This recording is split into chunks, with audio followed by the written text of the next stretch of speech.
नमस्कार दोस्तों, अभी भी बहुत बड़ी खबर निकलकर सामने आई है। कांग्रेस अध्यक्ष सोनिया गांधी ने बहुत बड़ा ऐलान किया है। जानेंगे इस खबर के बारे में विस्तार से। वहीं दूसरी तरफ आपको बता दें, राजस्थान में सचिन पायलट के लौटने के बाद भारतीय जनता पार्टी को बहुत बड़ा झटका लगा है। भारतीय जनता पार्टी के 4 नेताओं ने पार्टी से इस्तीफा देकर कांग्रेस का हाथ थाम लिया है। वहीं दूसरी तरफ मुस्लिम शख्स पर दिए गए विवादित बयान के कारण भारतीय जनता पार्टी के विधायक को गिरफ्तार किया गया है। वहीं दूसरी तरफ आपको बता दें, हरियाणा में भी भारतीय जनता पार्टी को बहुत बड़ा झटका लगा है। बीजेपी के दिग्गज नेता ने पार्टी छोड़ने का फैसला कर दिया है। जानेंगे इस खबर के बारे में। वहीं दूसरी तरफ आपको बता दें, 15 अगस्त के दिन मध्य प्रदेश कांग्रेस ने बड़ा दावा किया है। दावा करते हुए कहा है कि उपचुनाव के बाद मध्य प्रदेश के पूर्व मुख्यमंत्री कमलनाथ मुख्यमंत्री के रूप में झंडा फहराएंगे। वहीं दूसरी तरफ आपको बता दें, भारतीय जनता पार्टी नेतृत्व वाली एनडीए में फूट पड़ती हुई दिखाई दे रही है। नीतीश सरकार में शामिल रामविलास पासवान की पार्टी सरकार में समर्थन वापस लेने को लेकर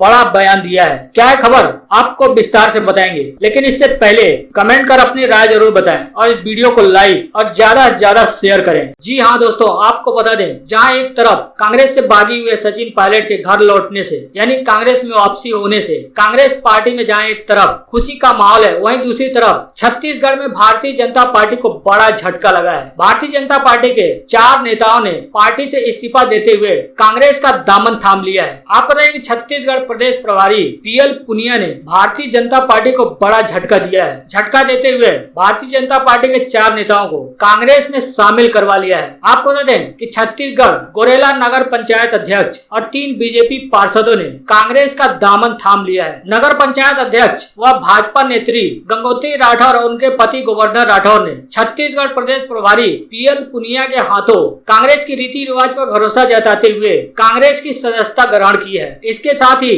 भारतीय जनता पार्टी के 3 पार्षदों ने भी इनके साथ ही कांग्रेस की सदस्यता ग्रहण की है। आपको बता दें कि इन नेताओं को शामिल कराने के दौरान वहां पर कांग्रेस प्रदेश अध्यक्ष मोहन मरकाम, भाजपा के दिग्गज नेता पीएल पुनिया सहित कई अन्य दिग्गज नेता मौजूद थे। इन सभी नेताओं को कांग्रेस के दिग्गज नेता पीएल पुनिया ने सदस्यता ग्रहण कराई। इस दौरान भारतीय जनता पार्टी के सभी 4 नेताओं को कांग्रेस में शामिल कराने के बाद पार्टी के वरिष्ठ नेता एवं छत्तीसगढ़ के मंत्री शिव कुमार डहरिया ने सभी सदस्यों को स्वागत करते हुए उन्हें उज्जवल भविष्य की शुभकामनाएं दी है और उम्मीद जताई है कि सभी मिलकर कांग्रेस को मजबूती प्रदान करने के लिए कार्य करेंगे और इसी तरह कांग्रेस को आगे बढ़ाते रहेंगे। बढ़ते हैं अगली बड़ी खबर की तरफ। आपको बता दें कि एक मुसलमान शख्स के ऊपर विवादित टिप्पणी देने के कारण भारतीय जनता पार्टी विधायक शीलादित्य देव को गिरफ्तार किया गया है। आपको बता दें कि असम में भाजपा विधायक शीलादित्य देव को विवादित टिप्पणी मामले में गिरफ्तार किया गया है। आपको बता दें कि विधायक ने सम्मानित विद्वान पद्मश्री स्वर्गीय सैयद अब्दुल मलिक को बुद्धिजीवी जिहादी कहने का उनके ऊपर आरोप लगा है, जिसके बाद उनके खिलाफ कई संगठनों ने शिकायत दर्ज कराई थी। आपको बता दें कि यह एफआईआर सादाव असम गोरिया देसी जाति परिषद ने दर्ज कराई है। सादाव असम गोरिया मोरिया देसी जाति परिषद ने बारपेटा, धुबरी और मोरी गांव जिले में विभिन्न पुलिस थानों में शिकायत दर्ज कराई है, जबकि सादाव असम गोरिया युवा छात्र परिषद ने गुवाहाटी में जालुकबारी पुलिस थाने में रिपोर्ट दर्ज कराई है, जिसके बाद इनकी गिरफ्तारी हुई है। आपको बता दें कांग्रेस अल्पसंख्यक विभाग ने भी देव के खिलाफ गुवाहाटी में पुलिस थाने में एक शिकायत दर्ज कराई थी और होजाई निर्वाचन क्षेत्र के इस विधायक की तत्काल गिरफ्तारी की मांग की थी। दरअसल आपको बता दें कि विधायक ने कहा था कि मलिक एक कवि हैं जो बौद्धिक जिहाद कर रहे हैं। उन्होंने यह बयान राम मंदिर के शिलान्यास के दिन सोनीपुर जिले में हुए हालिया सांप्रदायिक संघर्ष पर टिप्पणी करते हुए दिया था। राजनीतिक विचारधाराओं से ऊपर उठते हुए इस टिप्पणी पर राज्य भर में हर किसी ने तीखी प्रतिक्रिया दी थी और कई समूहों ने विधायक का पुतला भी फूंका था। इस बयान के बाद कांग्रेस ने भी तीखी प्रतिक्रिया दी थी। कांग्रेस ने विधायक को पागल व्यक्ति कहा था। कांग्रेस का कहना था कि जिसे लगातार विवादित एवं सांप्रदायिक रूप से संवेदनशील बयानों के लिए पागल खाने भेज दिया जाना चाहिए। साथ ही पार्टी ने उन्हें भाजपा का राखी सावंत, जो कि बॉलीवुड की अभिनेत्री का नाम है, उस नाम से भी उन्हें बताया गया है, क्योंकि आपको बता दें कि बॉलीवुड अभिनेत्री राखी सावंत अक्सर ही अपने विवादित बयानों के कारण सुर्खियों में बनी रहती है। अब इसी विवादित बयान को लेकर उनके ऊपर कई जगह एफआईआर कराया गया था, जिसके बाद उनकी गिरफ्तारी हुई है। बढ़ते हैं अगली बड़ी खबर की तरफ। कांग्रेस ने भारतीय जनता पार्टी के खिलाफ एक मुहिम चलाने का बड़ा ऐलान किया है। आपको बताएं कि उत्तर प्रदेश कांग्रेस अगस्त क्रांति के जोड़कर प्रदेश भर में भाजपा के राष्ट्रवाद के कथित असलियत उजागर करने के लिए आने वाले 20 अगस्त तक आजादी मेरा अभियान के नाम से एक मुहिम चलाएगी। उत्तर प्रदेश कांग्रेस के मीडिया संयोजक कुमार ने बताया कि महात्मा गांधी ने अंग्रेजों को देश से भगाने के लिए 8 अगस्त 1942 को अगस्त क्रांति का ऐलान किया था। कांग्रेस ने अंग्रेजों को ही तरफ तानाशाही पर उतारू भाजपा के फर्जी राष्ट्रवाद का भांडा फोड़ करने के लिए रविवार से आजादी मेरा अभियान नामक मुहिम शुरू की है, जो आने वाले 20 अगस्त तक जारी रहेगी। उन्होंने बताया कि भाजपा ने जनता के मुद्दों से मुंह चुराने के लिए आवाम को सांप्रदायिकता और फर्जी राष्ट्रवाद में उलझाने का कुचक्र रचा है। इसका भांडा फोड़ करने के लिए कांग्रेस कार्यकर्ता मुहिम के तहत गांव-गांव जाकर आजादी की लड़ाई के नायकों के बारे में बताएंगे और लोगों को भाजपा की साजिशों के प्रति सचेत करेंगे। उन्होंने बताया कि 10 अगस्त को स्वतंत्रता संग्राम से जुड़े स्थलों पर पुष्पांजलि अर्पित करने का कार्यक्रम होगा। अगले दिन पार्टी नेता और कार्यकर्ता प्रदेश भर में स्वतंत्रता सेनानियों के घर जाकर उनका और उनके परिवार का सम्मान करेंगे और आने वाले 12 अगस्त को कांग्रेस सभी जिला कार्यालयों तथा अन्य महत्वपूर्ण स्थानों पर आजादी की लड़ाई की फोटो प्रदर्शनी और स्वतंत्रता संग्राम के नायकों के फोटो कटआउट के साथ सेल्फी का कार्यक्रम करेगी। आने वाले 24 अगस्त को प्रदेश भर में झंडा ऊंचा रहे हमारा प्रतियोगिता का आयोजन भी किया जाएगा। उनका कहना है कि इसके अलावा इस अभियान के दौरान अलग अलग तरह के प्रतियोगिताएं भी आयोजित की जाएंगी। कुमार का कहना है कि उत्तर प्रदेश और केंद्र की सत्ता पर काबिज भारतीय जनता पार्टी हर चुनाव में नफरत के एजेंडे को लेकर आगे बढ़ती है और अपने फर्जी राष्ट्रवाद के जरिए समाज में जहर घोल रही है। कुमार का कहना है कि देश में लोकतंत्र और संविधान की रक्षा के लिए भारतीय जनता पार्टी के एजेंडे की असलियत सबके सामने लाना बेहद जरूरी है। उनका कहना है कि कांग्रेस इस लड़ाई को पूरे दम से लड़ेगी और भारतीय जनता पार्टी के मंसूबों को कामयाब नहीं होने देगी। बढ़ते हैं अगली बड़ी खबर की तरफ। आपको बता दें कि हरियाणा में भारतीय जनता पार्टी को बड़ा झटका लगा है। हरियाणा में भारतीय जनता पार्टी के नेता उमेद पातुवास ने पार्टी छोड़ने का ऐलान किया है और साथ ही हरियाणा सरकार पर गंभीर आरोप भी लगाए हैं। आपको बता दें कि भाजपा नेता उमेद पातुवास, जो कि पार्टी के काफी अच्छे नेता है, उन्होंने पार्टी छोड़ने का ऐलान कर दिया है। आपको बता दें कि चर्च की दादरी में बर्खास्त पीटीआई टीचरों के समर्थन में पहुंचे उमेद पातुवास ने पार्टी छोड़ने का ऐलान किया है। उन्होंने पार्टी पर आरोप लगाते हुए कहा है कि प्रदेश सरकार ने हर वर्ष से वायदा किया था, लेकिन वो वायदा खिलाफी की है। अब वे सामाजिक रूप से लोगों के बीच रहेंगे। उन्होंने कहा है कि वो कार्यकर्ताओं से विचार विमर्श करने के बाद ही फैसला लेंगे कि कोई पार्टी ज्वाइन करनी है या फिर नहीं। दरअसल आपको बता दें कि उमेद पातुवास वर्ष 2014 में बाड़वा विधानसभा क्षेत्र से निर्दलीय चुनाव लड़ चुके हैं। वो इनेलो छोड़कर बाड़वा से निर्दलीय चुनाव लड़े थे और उन्हें 24,000 वोट मिले थे। बाद में जननायक जनता पार्टी में शामिल हो गए थे। जजपा में वो प्रदेश महासचिव के पद पर रहे। इस बार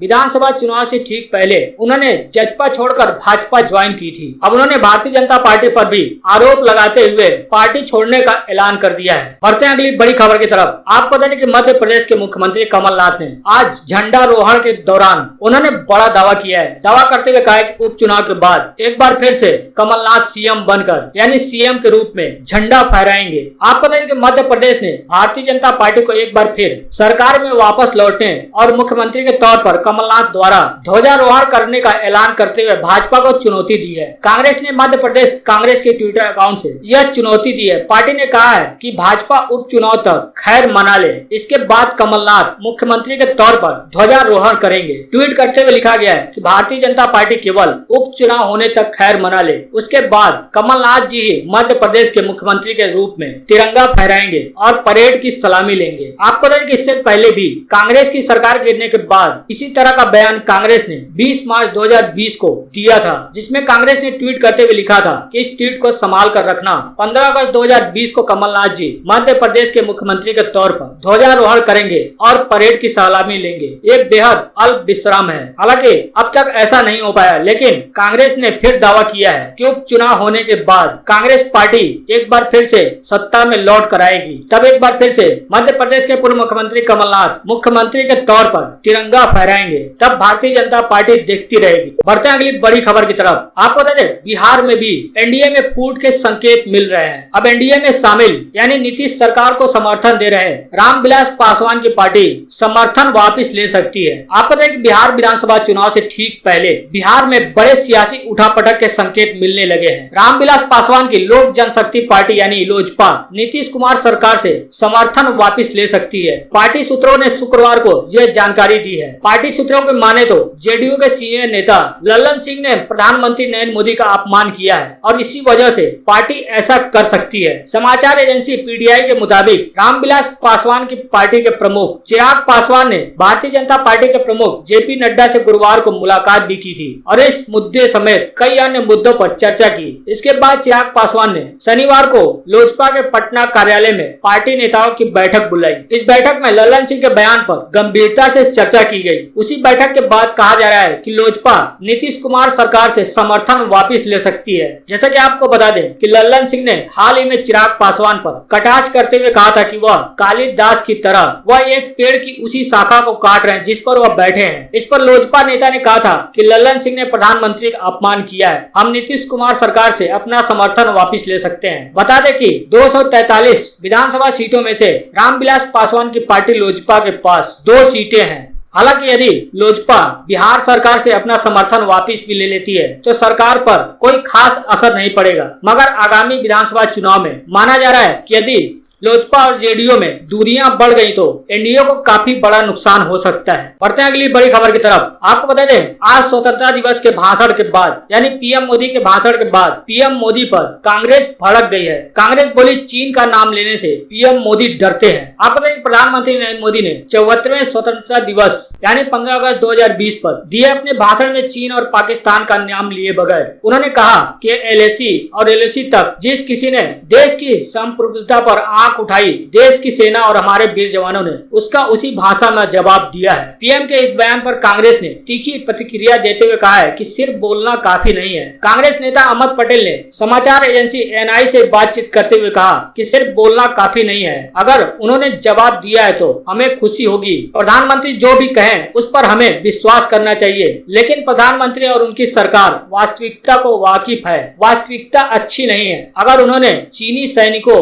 जो कि हमारे क्षेत्र में प्रवेश किया तो रक्षा मंत्री कुछ कहते और प्रधानमंत्री कुछ और। वहीं दूसरी तरफ कांग्रेस के राष्ट्रीय प्रवक्ता सुरजेवाला ने भी पीएम मोदी को घेरा है। सुरजेवाला ने प्रधानमंत्री के भाषण पर सवाल उठाते हुए कहा कि आखिर आज के हुक्मरान चीन का नाम लेने से डरते क्यों हैं। पार्टी के मुख्य प्रवक्ता सुरजेवाला ने कहा कि अब हर देशवासी को सरकार से यह सवाल करना होगा कि चीन को भारत की सरजमीन में कैसे पीछे ढकेला जाएगा। सुरजेवाला ने पत्रकारों से बातचीत में कहा कि भारत के सशस्त्र बलों पर सभी देशवासियों और कांग्रेस को गर्व है। हमारी सेना ने हमेशा सीमाओं की रक्षा की है और हर बार आक्रमण होने पर दुश्मनों को मुंह तोड़ जवाब दिया है। सेना के तीनों अंगों और अर्धसैनिक बलों को हमारी ओर से सलाम। उन्होंने कहा कि हमें यह भी सोचना होगा कि आज के हुक्मरान चीन का नाम लेने से डरते क्यों हैं। आज जब चीन हमारी सरजमी में अतिक्रमण किए हुए है तो उसे पीछे कैसे धकेलना है, भारत माँ की रक्षा कैसे करनी है, इस पर हम भारतवासियों को सोचना होगा और सरकार से जवाब मांगना होगा। उनका कहना है कि यह सच्ची आजादी का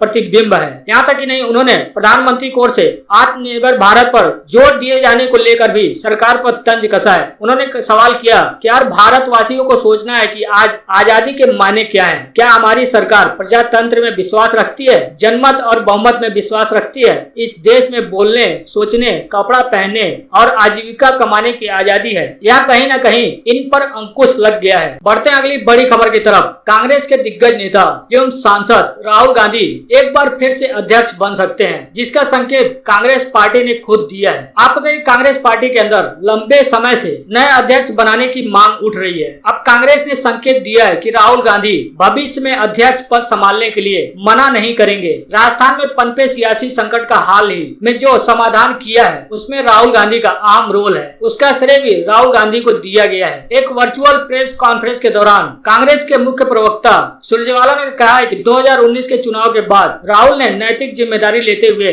अध्यक्ष पद से इस्तीफा दिया था। नए अध्यक्ष के चुनाव की संभावना के सवाल पर सुरजेवाला ने कहा कि भविष्य में क्या होगा इसके बारे में वह कुछ भी नहीं कह सकते, मगर साथ ही उन्होंने कुछ अच्छा होने का इशारा दिया है। कहा है कि राहुल गांधी को पार्टी अध्यक्ष के रूप में पदभार ग्रहण करने में कोई हिचक नहीं है। उनका कहना है कि केवल गांधी होने के नाते नहीं बल्कि मोदी सरकार की गलत नीतियों के खिलाफ लड़ने वाले सबसे मुखर नेता के तौर पर सभी कांग्रेसी राहुल गांधी को फिर से पार्टी अध्यक्ष पद पर देखना चाहते हैं। सुरजेवाला ने कहा है कि राहुल गांधी और प्रियंका गांधी के सहयोग के कारण ही राजस्थान में जो उथल पुथल मचा था उसे समाप्त करने में हम सफल हो पाए। साथ ही उनका कहना है कि सचिन पायलट राहुल से मिले और बाद में कांग्रेस ने आश्वासन भी दिया है कि वो पायलट की शिकायतों पर संज्ञान लेने के लिए एक पैनल का गठन करेगी। हालांकि आपको बता दें कि जुलाई में लोकसभा और राज्यसभा सांसदों की तरफ से पार्टी प्रमुख के मुद्दे को उठाए जाने के बाद राहुल गांधी की जोरदार वापसी की मांग उठने लगी है, क्योंकि अंतरिम अध्यक्ष के तौर पर सोनिया गांधी ने 1 साल पूरा कर लिया है और राजस्थान की उथल पुथल के समाधान के लिए भी